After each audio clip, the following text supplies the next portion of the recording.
అతిగా ఆవేశపడే ఆడది, అతిగా ఆశపడే మగాడు సుఖపడినట్లు చరిత్రలో లేదు. ఇది ఒకప్పుడు రజనీకాంత్ చెప్పిన పంచ్ డైలాగ్.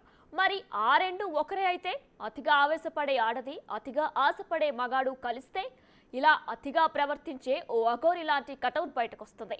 ఆ క్యారెక్టర్ చేసే చిత్ర విచిత్ర వేషాలు ఎలా ఉంటాయో రెండు తెలుగు రాష్ట్రాలు చూశాయి.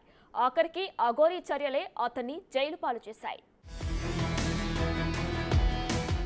అతి సర్వత్రా వర్జయేత్ అంటే అతి ఎక్కువైతే ఎలా ఉంటుందో, అదెలాంటి పరిణామాలకు దారితీస్తుందో చెప్పటానికి మన దగ్గర ఇప్పటికే బోలెడన్ని ఎగ్జాంపుల్స్ ఉంటాయి. కానీ మనకు తెలియని, మనం ఎప్పుడూ చూడని లేటెస్ట్ ఎగ్జాంపులే ఈ అఘోరి క్యారెక్టర్. అతి కొద్ది కాలంలో ఈ అఘోరికి వచ్చిన నేమ్, ఫేమ్ అంతా ఇంతా కాదు. ఈ మధ్యకాలంలో సోషల్ మీడియాలో ఇన్స్టెంట్గా పాపులర్ అయిన పర్సనాలిటీలలో ఈ అఘోరి కూడా ఒకడు. మొదట్లో అంతా బాగానే ఉంది. చాలా మందికి ఈ లేడీ అఘోరి కొత్తగా అనిపించింది. అఘోరాలు ఉంటారని అందరికీ తెలుసు, నాగసాధువులు ఉంటారని తెలుసు. కానీ ఇలాంటి ఓ లేడీ అఘోరి కూడా ఉంటుందా అని అంతా ఆశ్చర్యపోయారు. అతని వేషం చూశాక, అతను చేసే చర్యల గురించి తెలిసాక అందరిలోనూ ఈ అఘోరి గురించి తెలుసుకోవాలనే ఆసక్తి కలిగింది. శవాలను తింటానని, శ్మశానంలోనే పడుకుంటానని, ధర్మస్థాపన చేస్తానని, సనాతన ధర్మాన్ని రక్షిస్తానని ఇలా బోలెడు కబుర్లు చెప్పింది. మొదట్లో ఈ వ్యవహారమంతా బాగానే నడిచింది. చాలా మంది అఘోరిని ఓ దేవతలా చూశారు. అంతే భక్తితో మెలిగారు కూడా. ఎంతగానో గౌరవించారు. ఎక్కడికి వెళితే అక్కడ దండాలు పెట్టారు. కానీ ఆ గౌరవాన్ని ఎక్కువ రోజులు నిలుపుకోలేకపోయింది అఘోరి. ఎంత వేగంగా ఫేమ్ చూసిందో అంతే వేగంగా పాతాళానికి పడిపోయింది. లేడీ అఘోరి అలియాస్ శ్రీనివాస్పై మోసం కేసు నమోదైంది. నగ్న పూజల పేరుతో ఓ మహిళ నుంచి 10 లక్షలు వసూలు చేసి మోసం చేసినట్లుగా ఫిర్యాదు వచ్చింది. డబ్బులు తిరిగి అడిగినందుకు బెదిరింపులకు పాల్పడ్డాడనే ఆరోపణలు ఉన్నాయి.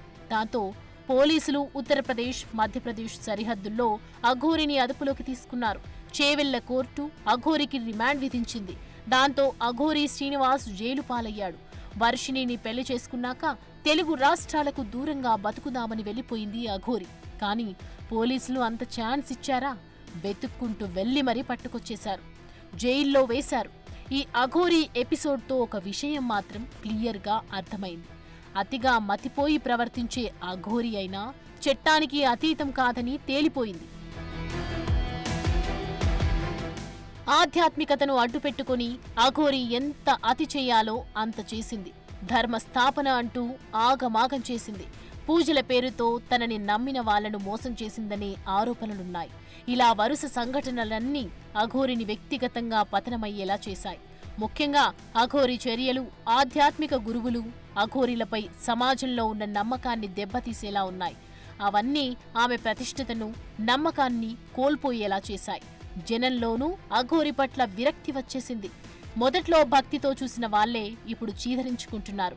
ఇలా ఉన్నావేంట్రా బాబు అని నిట్టూరుస్తున్నారు. మొదట్లో ఇంట్రెస్టింగ్గా చూసినోళ్లే ఇప్పుడు తెగ ట్రోల్ చేస్తున్నారు. ఏదేమైనా మోసం, బెదిరింపు ఆరోపణలతో అఘోరి అరెస్ట్ అవ్వటం, జైలుకెళ్లటం లాంటి పరిణామాలు న్యాయ వ్యవస్థ బాధ్యతాయుతంగా వ్యవహరించినట్లు తెలుస్తోంది. అఘోరి కేసు సనాతన ధర్మం పేరు చెప్పి ఆధ్యాత్మిక దుర్వినియోగం చేసే వారిపై చట్టం కఠినంగా వ్యవహరించగలదని రుజువు చేసింది. ప్రతిదానికి ఓ లిమిట్ ఉంటుంది. లిమిట్ క్రాస్ అయితే తర్వాత వచ్చే పరిణామాలు కూడా అదే స్థాయిలో ఉంటాయి. సనాతన ధర్మస్థాపన అంటూ దుకాణం మొదలుపెట్టిన అఘోరి తర్వాత ట్రాక్ తప్పాడు. అమ్మాయిల వెంట పడ్డాడు. ప్రేమన్నాడు, పెళ్ళన్నాడు, అసలు తెలుగు రాష్ట్రాలకే రానన్నాడు. కానీ సీన్ కట్ చేస్తే అరెస్ట్ అయి జైల్లో ఉన్నాడు. ఈ పత్రం ఇక్కడతో ఆగుతుందా? అఘోరి ఎపిసోడ్ నుంచి నేర్చుకోవాల్సింది ఏమిటి? అఘోరి ఒకప్పుడు గాడ్ మెటీరియల్,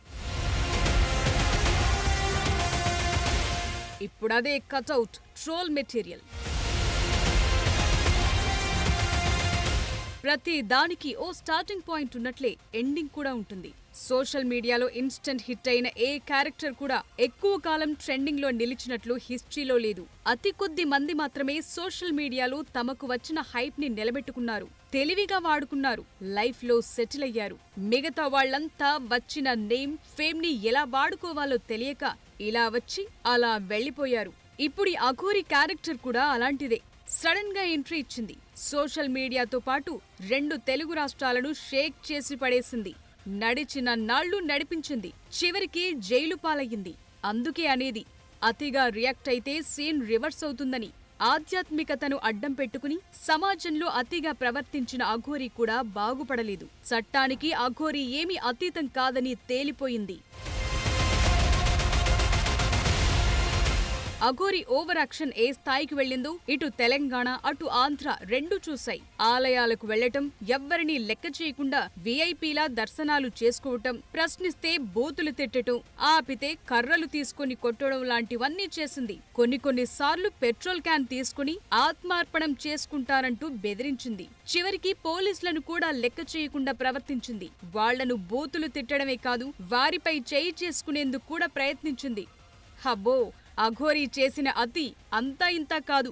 ఆమె చర్యలు, ఆర్థిక లావాదేవీలు, జనంలో అతి ప్రవర్తన లాంటివన్నీ ఆమె పతనానికి దారితీశాయి. ఇదంతా ఒకెత్తైతే అఘోరి శ్రీనివాస్ ప్రేమ వ్యవహారం మరో ఎత్తు. శ్రీవర్షిణి అనే అమ్మాయితో అతను నడిపిన ప్రేమ వ్యవహారం, ఆమెను పెళ్లి చేసుకోవటం, పోలీస్ స్టేషన్ మెట్లెక్కటం, కుటుంబ తగాదాలు, ఇలా చాలానే నడిచింది. ఇంతలోనే అఘోరికి ముందే పెళ్లయిందనే విషయం బయటపడింది. అతని మొదటి భార్య రాధిక తనను మోసం చేసి వర్షిణిని పెళ్లి చేసుకున్నాడని ఆరోపించింది. పోలీసులకు ఫిర్యాదు చేసింది. దాంతో అఘోరి జనంలో మరింత పలుచనైపోయాడు. ఇదిలా ఉంటే నగ్న పూజల పేరుతో ఓ మహిళ నుంచి 10 లక్షలు వసూలు చేసి బెదిరింపులకు పాల్పడిన కేసులో అరెస్టై జైలుకు వెళ్లాడు.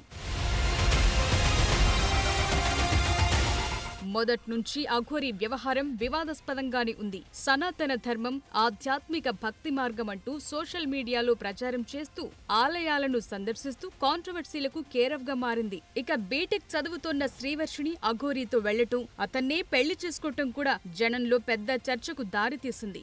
ఆధ్యాత్మిక మార్గాన్ని ఎంచుకున్న అఘోరి సడన్ గా ప్రేమ, పెళ్లి వైపు మళ్లింది. ఈ పరిణామం ఎవ్వరికీ అర్థం కాలేదు. దాంతో అతని ఆధ్యాత్మికత, భక్తిపై అందరిలోనూ అనుమానం మొదలైంది. తన పబ్బం గడుపుకునేందుకే ఈ వేషం వేశాడనే చర్చ జరిగింది.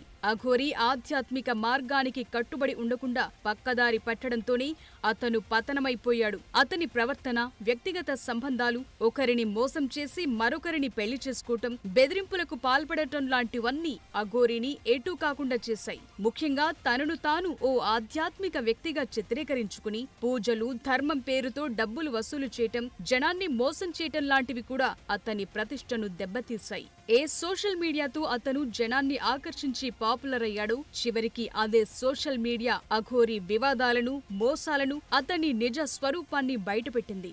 ఆఖరికి తీసుకెళ్లి జైల్లో కూర్చోబెట్టింది. ధర్మం పేరు చెప్పి దారి తప్పిన వారెవరైనా సరే చివరికి ఇలా జైల్లో చిప్పకూడు తినాల్సి వస్తుందనే సందేశమిచ్చింది అఘోరి ఎపిసోడ్.